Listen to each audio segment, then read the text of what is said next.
Rajkot civil હોસ્પિટલમાં તબીબ પર હુમલાના કેસમાં અંતે દર્દીના સગા સામે પોલીસ ફરિયાદ નોંધાઈ છે। ન્યુરો સર્જરી વિભાગમાં ડોક્ટર પાર્થ પંડ્યા પર દર્દીના પરિવારે માર માર્યાનો આરોપ છે। દર્દીના પરિવારજનોએ કરેલી મારામારીના દ્રશ્યો હોસ્પિટલમાં લગાવવામાં આવેલા સીસીટીવી કેમેરામાં કેદ થયા હતા।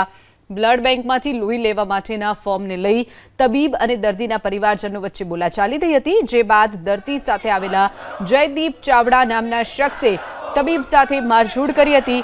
હુમલામાં ઇજાગ્રસ્ત તબીબને સારવાર માટે ખસેડવામાં આવ્યા છે। તો હુમલાની ઘટનાને લઈ સિવિલ હોસ્પિટલમાં પણ ઘેરા પડઘા પડ્યા છે। તમામ તબીબોએ કામગીરીથી અળગા રહી હુમલાને વખોડી છે। હુમલાખોરને તાત્કાલિક ઝડપી પાડવા અને કડક કાર્યવાહીની પણ માંગ કરી છે। સાથે જ તબીબોએ સૂત્રોચ્ચાર પણ કર્યા હતા। જ્યારબાદ આજે રેસિડેન્ટ તબીબ પાર્થ પંડ્યાએ જયદીપ ચાવડા સામે પોલીસ ફરિયાદ નોંધાવી છે। તો સિવિલના સુપ્રિન્ટેન્ડન્ટ પણ સમગ્ર ઘટનાને લઈ તપાસના આદેશ આપ્યા છે। વધુ વિગતો સાથે સંવાદદાતા પરાક્રમસિંહ ફોનલાઈન પર છે। પરાક્રમસિંહ, જે રીતે રાજકોટમાં જે દર્દીના સગા હતા તેની સામે પોલીસ ફરિયાદ અંતે નોંધાઈ છે, શું વિગતો?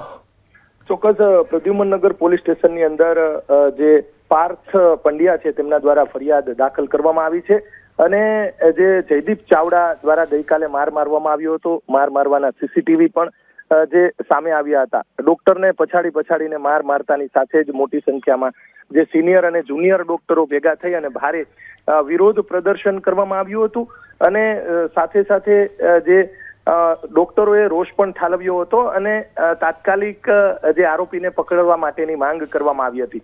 પ્રદ્યુમનનગર પોલીસ સ્ટેશનની અંદર ડોક્ટર દ્વારા ભોગ બનનાર ડોક્ટર છે તેમના દ્વારા ફરિયાદ દાખલ કરવામાં આવી છે। પોલીસ દ્વારા પણ જે આરોપીની શોધખોળ શરૂ કરવામાં આવી છે। બીજી તરફ સિવિલ સુપ્રિન્ટેન્ડન્ટ છે તેમના દ્વારા જે તપાસ કમિટીની રચના કરવામાં આવી છે, પરંતુ ગઈકાલની ઘટના બાદ રાજકોટ સહિત સૌરાષ્ટ્રની અંદર ઘેરા પ્રત્યાઘાત પડ્યા છે। સૌરાષ્ટ્રભરના દર્દીઓ રાજકોટ સિવિલ હોસ્પિટલની અંદર જે સારવાર માટે આવતા હોય છે ને જેમાં મહત્વનો વિભાગ ગણવામાં આવે છે ન્યુરો વિભાગ, અને ન્યુરો વિભાગની અંદર જે ડોક્ટર છે તેને આ રીતે માર મારવામાં આવ્યો। સમગ્ર ઘટનાના સીસીટીવીના આધારે ઉચ્ચ પોલીસ અધિકારીઓ પણ તપાસ ચલાવી રહ્યા છે અને આરોપીની શોધખોળ થાય તેમાં શોધખોળ કરવામાં આવી રહી છે અને કદાચ જે 1 કે 2 દિવસમાં આરોપી પકડાય તેવી શક્યતાઓ છે। ડોક્ટરો પોતાની માંગ પર અત્યારે ડોક્ટર જે છે પ્રેક્ટિસમાં લાગી ગયા છે, પરંતુ ડોક્ટરોની જે માંગ છે, ન્યુરોસર્જનોની જે માંગ છે તે માંગ હજી પણ યથાવત છે। આ જે આરોપી છે તેમના વિરુદ્ધ કાયદેસરની કાર્યવાહી હાથ ધરવામાં આવે। જી